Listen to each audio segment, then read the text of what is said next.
Bonjour à tous, ravi de vous retrouver pour cette deuxième journée collaborative dédiée aux représentants des malades et des usagers autour de l'extension du dépistage néonatal. Je suis Frédéric Huet, je suis pédiatre au CHU de Dijon et président de la Société française du dépistage néonatal. Et à ce titre, on va débuter cette journée par, on va appeler ça une introduction au dépistage néonatal. C'est un petit topo pour ceux qui connaissent peu ou moins que d'autres cette action de santé publique. Et donc, pendant trois quarts d'heure, on va évoquer de grandes généralités autour du dépistage néonatal, le passé, le présent et l'avenir. N'hésitez surtout pas à poser des questions sur le chat et on les relaiera en fin de topo pour répondre à vos interrogations. Alors, ce dépistage néonatal, c'est une action de santé publique qui est née dans les années 1960 aux États-Unis et qui, pendant ces 60 ans, a subi de grandes évolutions. Et nous sommes actuellement à un tournant, on verra ça à la fin du topo, avec des potentiels d'extension qui sont tout à fait remarquables, qui justifient ces réunions et ces discussions préalables. Alors, je n'ai aucun conflit d'intérêt à déclarer, c'est important de le dire dans ce domaine. L'objectif du dépistage néonatal, eh bien, c'est de repérer dans une cohorte de nouveau-nés, et si possible une cohorte définie qui en France est la population entière de nouveau-nés, eh bien, de repérer dans cette cohorte des enfants asymptomatiques, donc qui ne présentent aucun symptôme au moment de la naissance, et pourtant, ils sont porteurs d'une maladie qui a un potentiel de gravité certain et qui peut amener à un retentissement sur leur qualité de vie, voire au décès. Et donc, dans cette cohorte, le but du dépistage, c'est de repérer ces maladies selon des critères de gravité. Bien évidemment, on ne va pas repérer des enfants qui ont pour simple problème une myopie, et il faut qu'il y ait une certaine gravité de la maladie. Deuxième critère important, mais on y reviendra, il faut qu'il y existe soit un traitement de cette maladie, soit un protocole de soins validé qui permette l'amélioration de la qualité de vie de l'enfant. Et enfin, et ça aussi c'est important, il faut un marqueur fiable, il faut un marqueur de la maladie qui permette de différencier les enfants malades des enfants sains. Donc, l'ensemble de la population va subir un test, et ce test, il est absolument essentiel qu'il soit réalisé dans l'intérêt supérieur du patient. Ce n'est pas une notion médico-économique, ce n'est pas une notion familiale, c'est bien une notion d'intérêt direct pour l'enfant. Alors, ce dépistage néonatal, il a 53 ans en France. Il est arrivé en 1972, mais avant de s'installer en France, il est né aux États-Unis par quelqu'un dont le nom est très connu, puisqu'il s'agit de Bob Guthrie. Bob Guthrie était bactériologiste et biochimiste, et il avait la malchance d'avoir une nièce porteuse d'une maladie extrêmement grave, qui est une phénylcétonurie. Et c'est lui le premier qui a eu l'idée, en 1959, d'utiliser du sang séché sur un buvard pour repérer des enfants malades par un dosage biochimique sur ce carton buvard. Donc le nom de carton buvard de Guthrie est issu de cette création, de cette idée géniale qu'il a eue dans les années 60, qui a permis de faire une extension de masse dans l'ensemble de la population. Cette démarche est arrivée en France 10 ans plus tard. Vous remarquez qu'il y a toujours 10 ans de décalage entre les États-Unis et la France, sauf, on le verra tout à l'heure, pour des points techniques très intéressants. Et donc, en 1972, des pédiatres français se sont réunis sous le nom d'une association qui s'appelait la FDPHE, et successivement, trois présidents, Jean Frézal, puis Jean-Pierre Fariot, puis Michel Rousset, se sont succédés donc à la tête de cette association pour organiser le dépistage néonatal en France. Et donc, pendant 50 ans, ce dépistage était organisé sous le biais d'une association. Ce n'était pas une entreprise d'État, ce n'était pas une agence d'État, mais une association qui a géré ce dépistage. Et ce n'est qu'en 2018, donc c'est tout récent, ça fait simplement 7 ans, que s'est instauré le programme national de dépistage néonatal sous l'égide du ministère de la Santé. Alors, pour vous montrer à quel point c'est complexe ce dépistage néonatal, voici un organigramme. Alors, je ne vais pas tout vous expliquer autour de ce dépistage, je voudrais simplement vous dire que c'est le comité national de pilotage qui décide de l'ensemble des programme et de tout ce qui concerne le dépistage néonatal, mais ce n'est pas lui qui pilote le dispositif sur le terrain. C'est le Centre national de coordination du dépistage néonatal, qui est localisé à Tours, qui gère toute la coordination du dépistage auprès de l'ensemble des régions, et chacune des régions françaises dispose d'un centre régional de dépistage néonatal, et donc ce sont ces CRDN, centres régionaux, qui opèrent dans chacune des maternités, avec évidemment l'aide et le soutien des sages-femmes, des pédiatres et de tout le personnel de santé dans chacune des maternités qui opèrent le dépistage néonatal.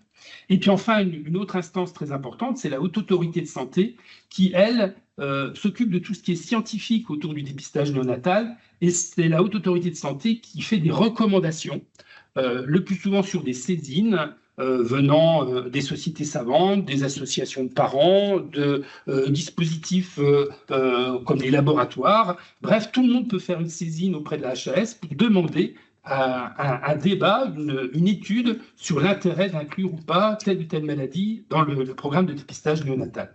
Donc vous voyez que c'est un méli-mélo de toutes sortes de comités et commissions, et c'est tout cela qui aboutit à un programme de dépistage néonatal qui est parfaitement bien défini en France. Alors tout cela repose sur un cadre réglementaire, et ce n'est pas si vieux que ça, puisque auparavant c'était dans le Code de santé publique, mais ce n'était pas une loi. Et c'est en 2022 que le ministère de la Santé a instauré une loi très précise avec les modes de fonctionnement du dépistage néonatal, la liste des maladies. Et donc, la liste est bien dans une loi, et des arrêtés modifient cette loi régulièrement pour modifier le nombre de maladies qui sont dépistées.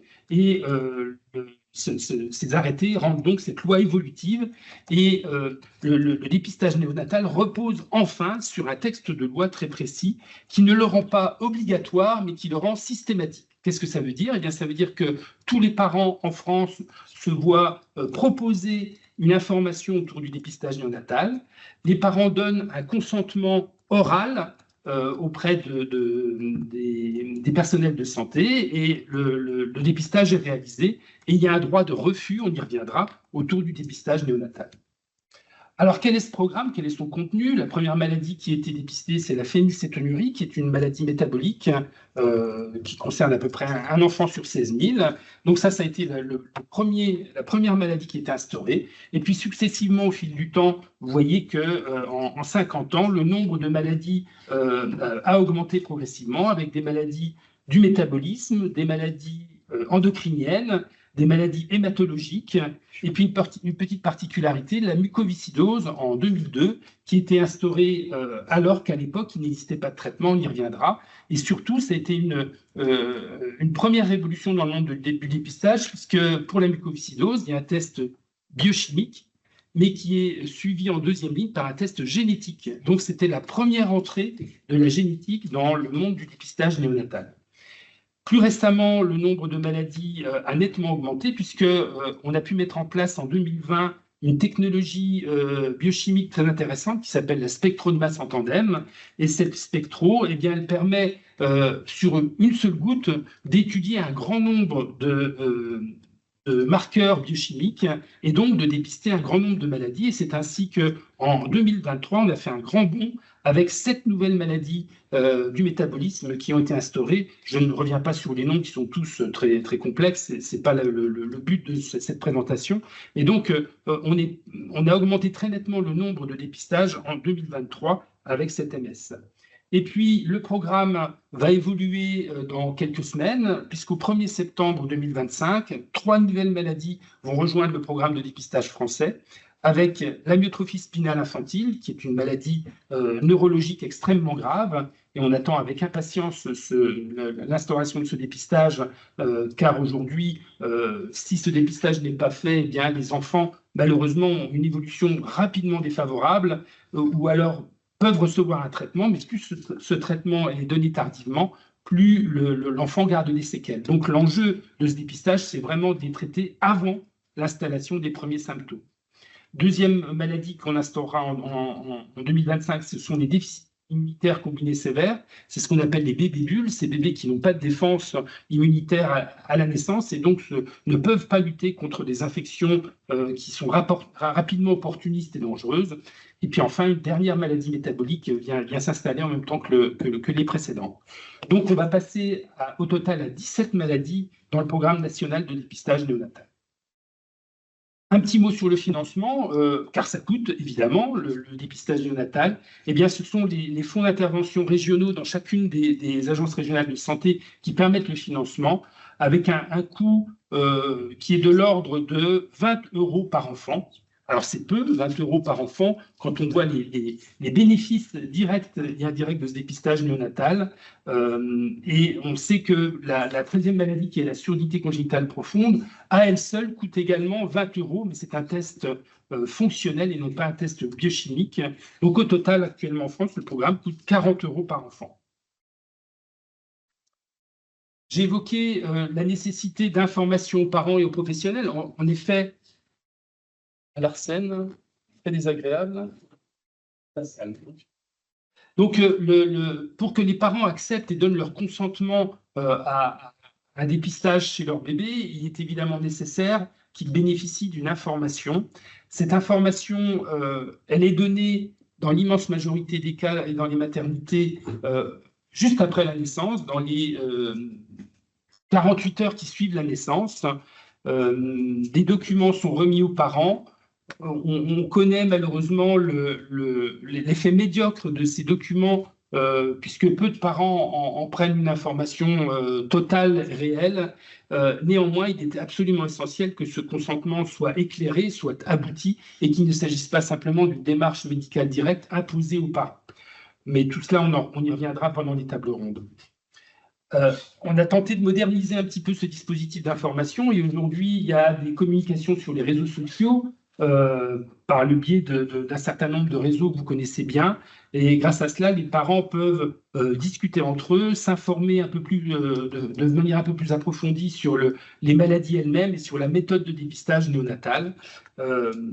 Il faut encore progresser dans ce champ, car beaucoup de parents oublient complètement cette démarche de dépistage néonatal. Et quand on les rappelle ou on les convoque pour un contrôle chez leur bébé, eh bien, ils ne comprennent pas vraiment ce qui se passe et ils ont besoin à nouveau de revenir sur cette information. Alors, ce fameux carton Buvard dont on a parlé tout à l'heure, le voilà, il est sous vos yeux. Donc, c'est un carton tout simple. C'est vraiment un Buvard, c'est-à-dire que le sang est absorbé dans des petites alvéoles à l'intérieur du carton et il est extrêmement simple d'extraire du sang de ces cartons pour pouvoir réaliser des dosages. Il y a de nombreuses informations qui sont notées sur ces cartons et en particulier les coordonnées des parents pour pouvoir les contacter rapidement si les marqueurs chimiques réalisés sur ces cartons témoignent d'un taux qui rendent l'enfant suspect d'être porteur d'une maladie. Alors, quelques mots sur les refus du dépistage, mais là encore, ça fera l'objet d'une information pendant les tables rondes, simplement pour vous sensibiliser sur le fait que le nombre de refus augmente régulièrement au fil des années. Vous voyez qu'en 2011, il y avait une centaine de refus à l'échelon national et qu'en 2023, eh bien, il y en a 5 fois plus. Alors, ça reste modeste puisque ça fait au total 550 refus en France. Néanmoins, c'est l'allure de la courbe qui est préoccupante car il témoigne d'une réactivité des parents autour du dépistage qui justifie d'être encore mieux informés, d'être encore plus dans une discussion et un débat et non pas de se voir imposer ces tests. Les refus sont essentiellement liés à une information soit erronée, soit conduite de façon inappropriée, si bien que les parents ont un sentiment négatif vis-à-vis de cette démarche de dépistage et la refusent. Mais c'est aussi des représentations des parents autour de problèmes culturels, de religion, d'idées reçues ou de rejet du dispositif qui fait que les parents refusent. Ces chiffres, il faut absolument les surveiller car la démarche de dépistage elle est essentielle pour le bébé. Je l'ai dit tout à l'heure, c'est dans l'intérêt premier de l'enfant. Et donc, il serait dommage que les parents poursuivent leur refus dans un contexte où on peut potentiellement sauver la vie de leur bébé. Alors, quelques mots des résultats, puisque autour de ces aspects théoriques, il faut que vous ayez une petite idée de ce que ça représente. Eh bien, au 1er janvier 2023, il y avait 37 millions d'enfants qui avaient été dépistés. Donc, ça montre que plus de la moitié de la population française aujourd'hui a bénéficié peu ou prou de cette démarche de dépistage, avec un nombre d'enfants dépistés pour certaines maladies qui est assez impressionnant.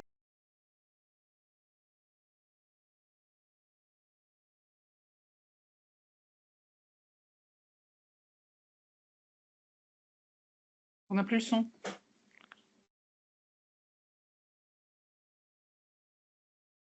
On n'entend pas. On a perdu le son.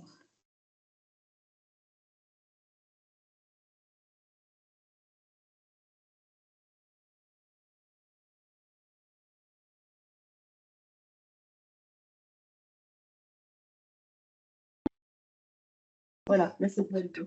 Est-ce que c'est revenu? Oui, c'est bon, merci. Oui, c'est bon.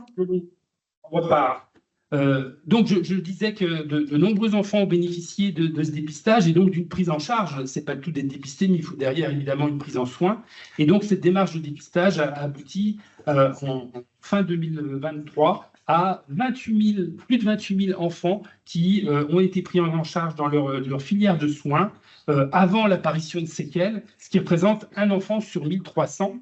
Mais de façon encore plus précise, en 2022, nous avons dépisté 1230 enfants malades pris en charge, ce qui représente un enfant sur 600. Donc, ce n'est pas si rare que ça, et ça devient finalement ce cumul de maladies rares qui s'associe dans cette démarche de dépistage, finit par faire quelque chose de relativement fréquent. Alors, j'ai beaucoup insisté sur l'intérêt de l'enfant, et l'un des intérêts qui justifie pleinement cette démarche de dépistage, c'est évidemment d'interrompre l'errance diagnostique.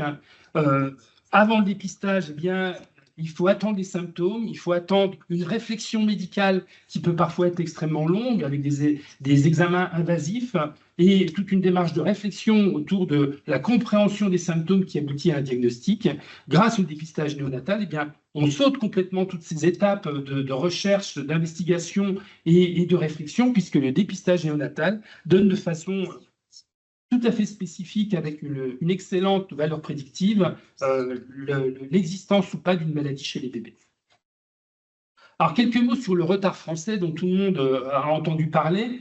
Ce retard français, il est illustré par cette diapositive. Vous avez donc ici les pays européens avec le nombre de maladies en ordonnée. Et donc, vous voyez que la France est en rouge ici. En 2019, elle était tout en bas, au même niveau que des pays de l'Est européen, ce qui contrastait avec des moyens technologiques et organisationnels à la hauteur d'une médecine qu'on peut qualifier d'élaborée.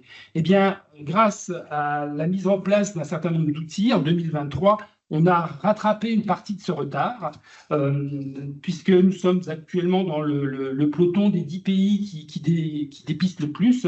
Et je voudrais insister sur un point, c'est que ce n'est pas une compétition. Il ne s'agit pas non plus d'inclure dans le programme de dépistage des pathologies pour lesquelles, certes, on sait le faire, on a les outils, on a la technologie, mais si derrière, il n'y a pas de bénéfice direct pour l'enfant, ça n'a absolument aucun intérêt de dépister les bébés. Et c'est ainsi qu'un certain nombre de maladies dépistées dans des pays qui nous environnent ont un intérêt beaucoup plus lié à la santé publique et au système médico-économique qu'à une réalité de bénéfice direct pour l'enfant. Donc, il faut relativiser ce retard français.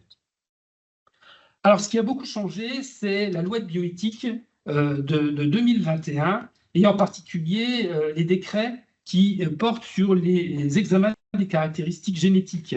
En effet, les arrêtés de fin de 2023 apportent des éléments tout à fait importants dans la démarche de dépistage. Tout d'abord, il est inscrit dans la loi que l'on peut utiliser des outils de biologie moléculaire et donc de génétique moléculaire pour réaliser le dépistage néonatal. C'est inscrit dans la loi désormais, donc on a une disponibilité de cet outil qui est maintenant totale. Et puis, ces arrêtés ont mis en place un certain nombre de dispositions sur l'information, la prescription, le consentement et le rendu des résultats qui facilitent grandement la démarche d'utilisation de cet outil et qui permettent l'utilisation générale à l'ensemble de la population. Donc, il n'y a plus de contraintes administratives, de contraintes organisationnelles pour limiter l'utilisation de la biologie moléculaire. Et donc, ça permet d'avoir une réflexion sur le dépistage de demain, comment organiser les choses de façon efficiente. Ça fonctionne bien en France, 99,9% des enfants sont dépistés, mais maintenant, il y a un aspect médical et scientifique plus important sur lequel il faut réfléchir, c'est quelles sont les pathologies qui justifient de mettre en place un dépistage. Alors, on s'est beaucoup appuyé pendant très longtemps sur des critères qu'on appelle les critères de Wilson et Hübner, qui étaient deux chercheurs de l'Organisation mondiale de la santé, qui en 1968 avaient dicté un certain nombre de critères, 10 critères, autour du dépistage. Et ce sont ces critères-là qui ont été utilisés pendant très longtemps. Je ne vais pas revenir sur ces critères, mais simplement dire qu'ils ont évolué au fil du temps. On aura une table ronde consacrée à ces aspects-là. Et aujourd'hui, eh bien, la Haute Autorité de Santé a publié un document tout à fait intéressant que je vous recommande de lire sur les bonnes pratiques autour du dépistage néonatal et sur les critères d'évaluation des nouvelles maladies intégrées dans les programmes de dépistage. Eh bien, en résumé, il y a 6 critères qui aujourd'hui définissent notre méthodologie. C'est la bonne connaissance de la maladie, un temps d'apparition des symptômes supérieur à 7 jours après la naissance. Ça veut donc dire qu'il y a un délai entre la naissance et l'apparition des signes qui permet de réaliser ce dépistage. La gravité de la maladie, qui justifie à elle seule une analyse. La démonstration d'un traitement efficace dans la prévention, beaucoup ou toutes les conséquences sont concernées. Ça veut donc dire que le traitement n'est pas forcément radicalement efficace sur la totalité de la maladie, mais il permet l'amélioration de la qualité de vie des bébés, et ça, c'est un élément important. La démonstration d'un bénéfice individuel lors de l'intervention précoce, c'est-à-dire que le fait de dépister tôt cette maladie, d'instaurer tôt un traitement, donne un bénéfice direct pour le bébé. Et puis enfin, la fiabilité des tests. Il est important que le système donne confiance à la fois pour les parents et pour le système scientifique, et que la fiabilité de l'examen de dépistage ne soit pas discutable. Alors, avec tous ces éléments de réflexion, eh bien, la Haute Autorité de Santé discute et se saisit des demandes d'introduction de nouvelles maladies. Et vous voyez ici, par exemple, qu'un certain nombre de maladies ont été acceptées. J'ai parlé tout à l'heure de la VIH. Et dans la même démarche, d'autres maladies se sont vues refuser parce qu'elles ne répondaient pas aux critères que je viens de vous définir. Et donc, des maladies rares comme la citrullinémie ou l'acidurite propionique, eh bien, ne sont pas intégrées. Par exemple, l'acidurite propionique, malheureusement, les bébés présentent des symptômes trop tôt après la naissance. Le délai est beaucoup trop court, 2 à 3 jours, et donc ne permet pas de réaliser une démarche de dépistage efficiente. Lorsqu'on reçoit les résultats du dépistage, malheureusement, les bébés ont déjà des symptômes trop marqués, des séquelles trop importantes, qui justifient donc de ne pas introduire ces maladies dans la démarche de dépistage. D'autres maladies sont clairement des candidates déclarées, en particulier certaines maladies lysosomales, et il est d'actualité d'évoquer très vite la leukodystrophie métachromatique ou l'adrénoleukodystrophie, qui sont des maladies extrêmement graves, avec des séquelles neurologiques malheureusement irréversibles, mais pour lesquelles on dispose aujourd'hui de traitements qui, s'ils sont donnés très tôt, permettent de diminuer très considérablement, c'est pas très beau ce que je viens de dire, considérablement en tout cas, la situation pathologique des enfants. Alors les perspectives, quelles sont les perspectives dans le domaine du dépistage? C'est là où notre démarche intervient, car il y a beaucoup d'idées, il y a un développement scientifique, vous allez le voir, qui est très important, et il faut donc se mettre en ordre de marche pour réfléchir sur les outils et les façons de procéder à un dépistage encore plus généralisé. La problématique, elle est la suivante. Aujourd'hui, on dépiste peu de maladies. Elles sont étudiées une par la Haute Autorité de Santé. Et donc, ça ne répond pas vraiment à la dynamique actuelle de progrès scientifique et aux problèmes de santé publique. En effet, les progrès sont considérables, à la fois sur le plan de la compréhension des maladies. Les progrès sont également très importants en termes de technologie, que ce soit en biochimie ou en génétique. Et puis, nous assistons actuellement à une multiplication de propositions de traitement sous toute forme possible, que ce soit des enzymothérapies, des régimes, des thérapies protéiques ou moléculaires. Bref, il y a des progrès scientifiques qui sont majeurs et on ne voit pas apparaître en parallèle d'évolutions rapides et adaptées chronologiquement à ces progrès. Et donc, on se retrouve face à un défi qui est un vrai problème de santé publique, auquel s'attelle le Plan national maladies rares, qui intègre dans son texte la problématique. Puis, bien évidemment, quelle est la place des nouveaux outils de technologie d'analyse moléculaire, et donc quelle est la place aujourd'hui de la génomique dans le dépistage néonatal. Tout ça, ce sont des perspectives pas d'après-demain ou de demain, mais d'aujourd'hui, puisqu'on a un certain nombre d'éléments qui laissent à penser que technologiquement, on est capable de le faire. Alors, ces évolutions récentes, elles justifient une réflexion autour de la génomique pour plusieurs raisons. J'ai évoqué la loi de bioéthique qui intègre donc aujourd'hui la possibilité d'utiliser l'outil moléculaire. Financièrement, le coût du séquençage génomique a considérablement diminué. Quand je dis considérablement, c'est plusieurs zéros qui disparaissent au fur et à mesure des années, et on se retrouve aujourd'hui avec un coût d'un génome qui est de l'ordre de 200 €, alors qu'il y a quelques dizaines d'années, 20 ans, nous étions plutôt du côté de 10 milliards de dollars. Donc cette baisse drastique des coûts de séquençage donne la possibilité de l'utiliser de façon massive en population. Autre élément important, je l'ai évoqué, c'est l'apparition d'innovations thérapeutiques majeures, avec aujourd'hui de nombreux laboratoires qui ont des pistes de développement de traitement, et en particulier de thérapie génique, mais pas seulement, qui laissent à penser qu'on sera capable, dans les années qui viennent, de progresser très largement dans le domaine de la thérapie moléculaire.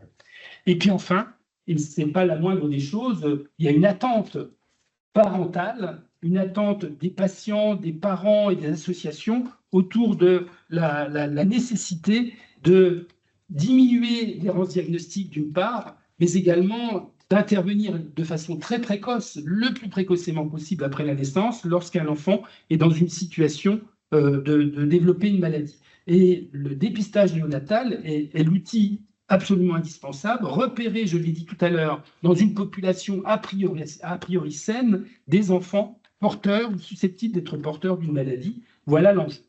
Donc tous ces éléments assemblés justifient la réflexion. Cette réflexion, évidemment, elle n'est pas seulement française, elle est internationale. Et vous avez sous les yeux la carte des projets pilotes qui actuellement ou dans les mois qui viennent vont instaurer des projets pilotes de dépistage néonatal utilisant la génomique. Un certain nombre de ces projets se situent aux États-Unis, mais pas seulement. Vous voyez que l'Europe est tout à fait présente, l'Asie aussi, par le biais de programmes chinois, par exemple. Et donc, en Europe, plusieurs pays qui nous entourent vont ou ont déjà lancé des projets d'évaluation. Et parmi ces projets, vous le voyez, se situe le projet Périgénomède, autour duquel nous allons discuter toute la journée. À côté de ce projet Périgénomède, eh bien, une démarche européenne a débuté il y a quelques semaines. Ce projet s'appelle Skin for Care. Il a donc été lancé dans un consortium qui a associé un certain nombre de pays, l'Italie, l'Allemagne et la France. Et je suis ravi de vous annoncer que le 13 janvier 2025 dernier, un premier bébé français a bénéficié d'un test de dépistage comprenant une étude moléculaire avec 245 maladies traitables qui ont été recherchées chez ce bébé. Et donc, pendant plusieurs semaines, ce projet s'est poursuivi à Dijon et nous avons pratiquement atteint l'objectif qui nous était fixé de 1000 inclusions. Alors, ce premier bébé dépisté, c'est le début d'une grande aventure qui, il y a quelques semaines, était européenne, mais devient française avec le projet Périgénomède. Alors, ce projet Périgénomède, avant de le lancer, il est parti d'une réflexion de sciences humaines et sociales à savoir, est-ce que lorsqu'on dispose d'outils, lorsqu'on a des moyens économiques qui sont ce qu'ils sont évidemment, qui permettent de développer une technologie, est-ce que la population est prête à accepter cette extension du dépistage avec des outils de génétique moléculaire? Eh bien, c'est tout l'objet de l'étude CEDEM qui a eu lieu ces dernières années et qui donc avait pour objet de vérifier l'intérêt de la population autour de cette démarche de santé publique. Alors, ce projet a été mené par l'équipe de Translab. Et voilà les premiers résultats de cette étude, des résultats préliminaires qui seront prochainement publiés, qui montrent que les professionnels de santé autour de la périnatalité ou de la génétique eh bien, sont très majoritairement favorables à ce type de projet, puisque 80% des professionnels interrogés ont répondu favorablement, mais également dans la population générale, 88% des plus de 1500 parents qui ont été interrogés trouvent acceptable de dépister plus de pathologies et de les dépister à l'aide d'un outil génétique. Donc, ce sont des résultats assez probants qui montrent que la société évolue, car on aurait fait la même étude il y a 10 ou 15 ans. Il est très probable que l'acceptabilité n'aura pas été la même. Donc, il y a à l'évidence un intérêt majeur avec une acceptabilité sociale de l'extension du dépistage par la population et par les professionnels.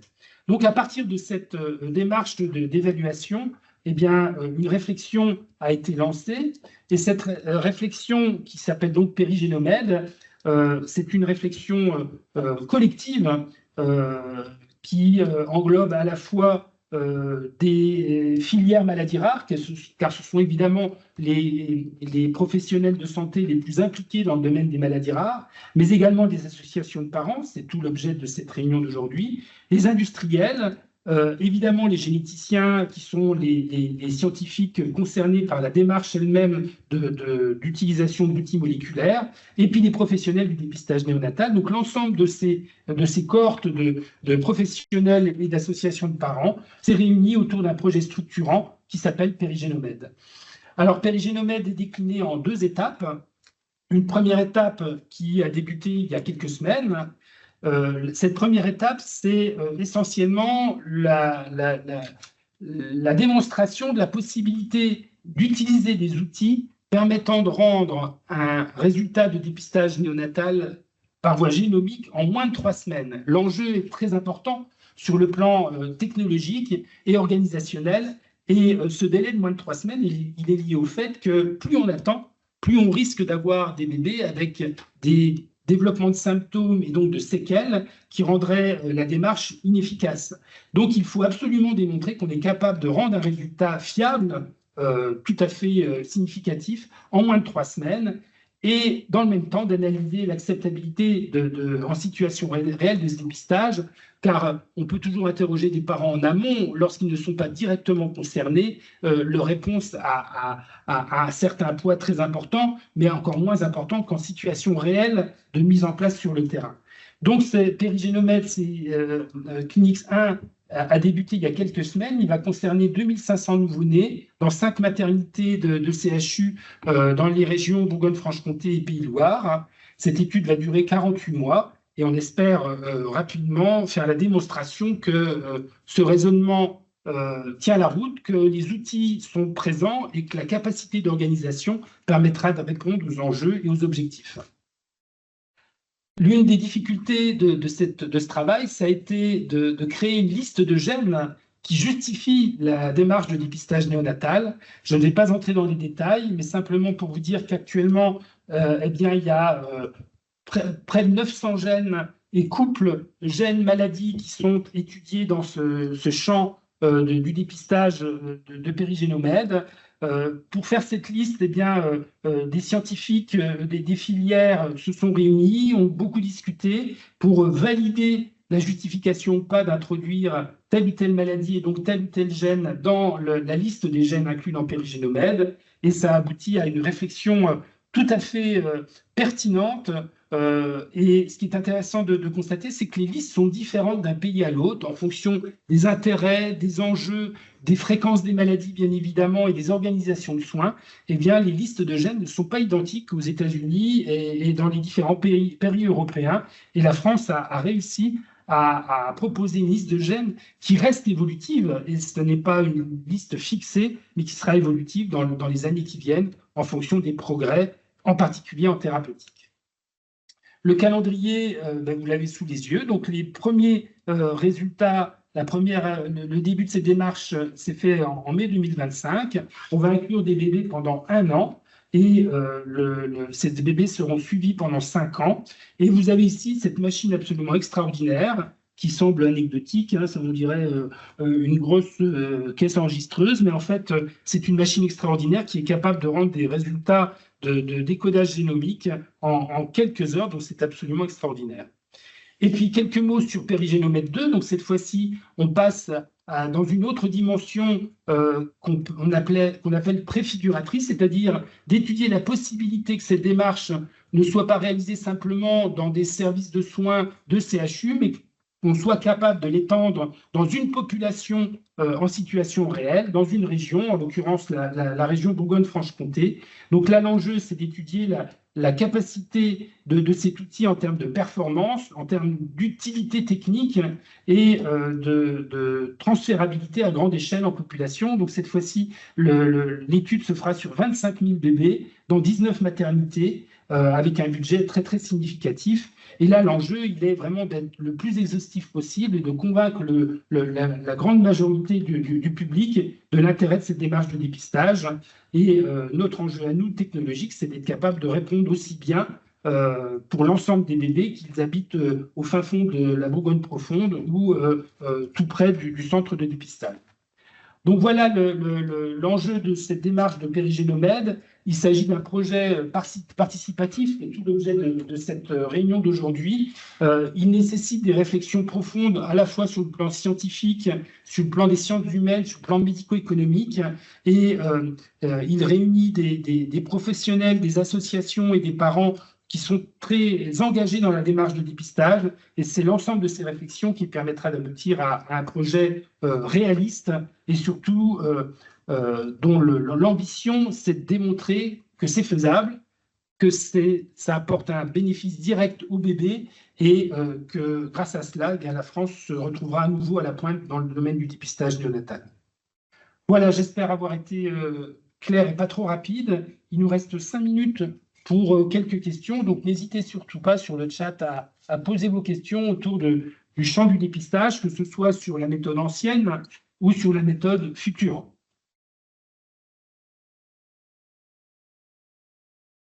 Alors pour l'instant, on n'a pas de questions dans le chat, mais il semblerait que certains n'aient pas accès au chat. Donc n'hésitez pas, voilà, à lever la main. Donc Stéphanie Le Bailly, on vous laisse prendre la parole. Oui, bonjour à tous. Donc, j'ai juste une question. Je suis présidente de l'association Dupcascu France et donc les familles qui sont dans notre association, ils ont un enfant avec une duplication sur le chromosome 15 entre le 11 et le 13. Et il y a une trentaine de gènes qui sont dupliqués en fait. Et je voulais savoir sur cette liste des 900 gènes, est-ce qu'il y a aussi des régions de gènes qui sont dupliquées, qui sont dépistées ou est-ce que c'est juste gène par gène? Alors, il y a effectivement que des gènes qui sont identifiés, mais il y a eu en particulier un exemple pour lequel le gène ciblé est mis pour justement dépister une microdélétion. C'est le cas de la microdélétion 22q11 qui a été mise dans la liste compte tenu du fait qu'il existe certains éléments dans le syndrome comme des anomalies du calcium qui sont jugées actionnables. Par contre, la plupart des anomalies chromosomiques n'ont pas ces caractéristiques. Et effectivement, ça, je pense qu'on va en discuter beaucoup pendant la journée, la question des critères qui effectivement nécessitaient qu'il y ait un caractère traitable ou actionnable fort pour être dans la liste. Oui, d'accord, ok. Bon, voilà, merci.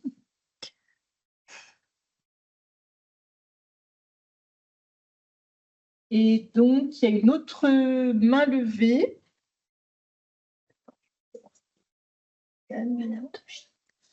C'est Sandrine Dogy. Je te laisse, Sandrine, poser ta question. Oui, juste une précision, Laurence, la délétion 22Q11 est dans la liste 2. Oui, c'est ça. D'accord, merci. En sachant que la plupart des personnes prennent la liste 1 plus 2. Merci. Je vais dire quelques mots sur au sujet des listes 1 et 2.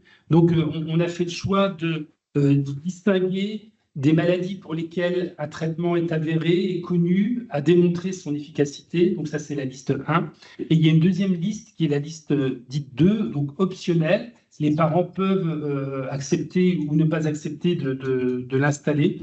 Et donc, cette liste 2 concerne des maladies pour lesquelles il y a encore une démonstration à faire, ou alors la capacité de ce traitement à corriger ou à traiter l'enfant n'est pas totalement avérée. Ça peut par exemple être une prise en charge préventive dans le cadre des maladies neurologiques pour lesquelles il n'y a pas forcément un traitement qui éradique complètement la maladie. Donc cette distinction de liste 1 liste 2, elle est laissée au choix des parents qui peuvent prendre soit l'une, soit les deux. Ok.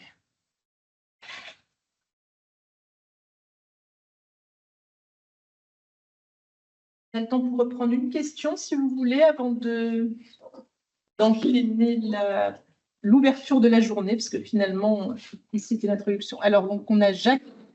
On vous laisse prendre la parole. Oui, vous m'entendez? Vous m'entendez? Très bien.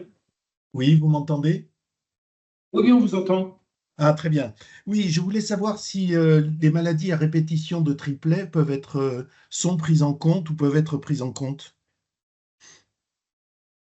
Alors, les maladies à expansion de triplet sont très difficilement analysables par le séquençage du génome qu'on appelle la court fragment. C'est pas impossible, mais c'est compliqué. Ça sera beaucoup plus facile quand on passera probablement dans le futur aux technologies de longs fragments. Il s'avère que là, actuellement, il n'y avait pas de pathologie expansion de triplet qui était jugée traitable ou actionnable de façon forte. Donc, la question ne s'est pas posée. Donc, on n'en a pas dans les listes ni 1 ni 2. Oui, alors juste comme commentaire, moi je suis intéressé par la maladie de Steinert, dystrophie myotonique de type 1, pour laquelle en ce moment il y a énormément d'essais cliniques qui sont en cours. On aura probablement d'ici un an ou deux une dizaine d'essais cliniques en phase 2 ou 3 pour des thérapies qui permettent justement de prendre en charge la maladie et de stopper son évolution. Et donc, ça m'intéressait effectivement de savoir si ce type de maladie pouvait être candidate au dispositif. Alors, en effet, ça pourrait. On a un doute là sur le fait de savoir si elle fait partie des listes. On regarde en parallèle. D'accord. Donc, on vous mettra un message. C'est très gentil.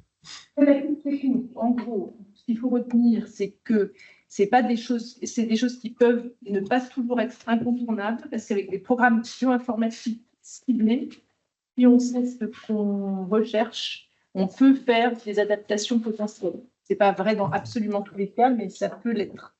Donc, voilà. L'intérêt, en 2 mots, l'intérêt pour une maladie comme Steinert, qui est une maladie lentement évolutive, c'est qu'en fait, une fois qu'elle est installée, elle est très difficile à combattre. En tout cas, elle a installé des modifications dans les équilibres biologiques qui sont tellement importants qu'un médicament, j'allais dire, ne peut que stopper l'évolution. Par contre, si on faisait un dépistage néonatal, expérience qui a été faite, je crois, aux États-Unis à titre tout à fait particulier, expérimental sur la maladie, on a détecté en fait un nombre beaucoup plus important de gens atteints que ce qu'on imaginait. Donc c'est une maladie dont l'extension est probablement plus importante que ce qu'on sait aujourd'hui.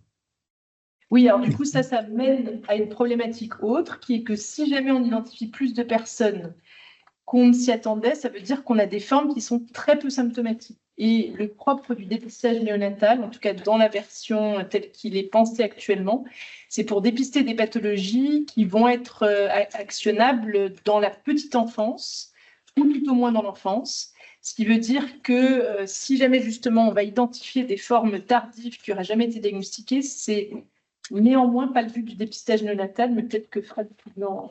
Effectivement, c'est un effet indirect, même si on a une bonne connaissance d'une maladie et même une connaissance épidémiologique, le dépistage a une vertu indirecte qui n'est pas l'intérêt premier de l'enfant, mais qui est de bien connaître une maladie au sein d'un territoire. Et on voit progressivement une diminution de l'incidence de ces maladies, qui est liée par exemple au fait qu'il y a moins de fratries qui sont concernés, puisque lorsqu'un enfant est dépisté, eh bien, la famille peut bénéficier ensuite d'un conseil génétique. Et donc, on a vu pour la mucoviscidose, lorsqu'on a instauré le dépistage, l'incidence, elle était de l'ordre de 1 pour 3500, et actuellement, elle est de l'ordre de 1 pour 5000 bébés. Donc, il y a eu une diminution de l'incidence qui est probablement liée à une diminution du risque pris par les parents d'avoir un autre enfant malade. D'accord, d'accord. Mais là, l'idée, c'était juste de dire qu'un traitement donné dans l'enfance sur une maladie évolutive, c'est en fait augmenter énormément les chances de vie normale, alors que si on laisse la maladie s'installer, elle sera beaucoup plus difficile à combattre.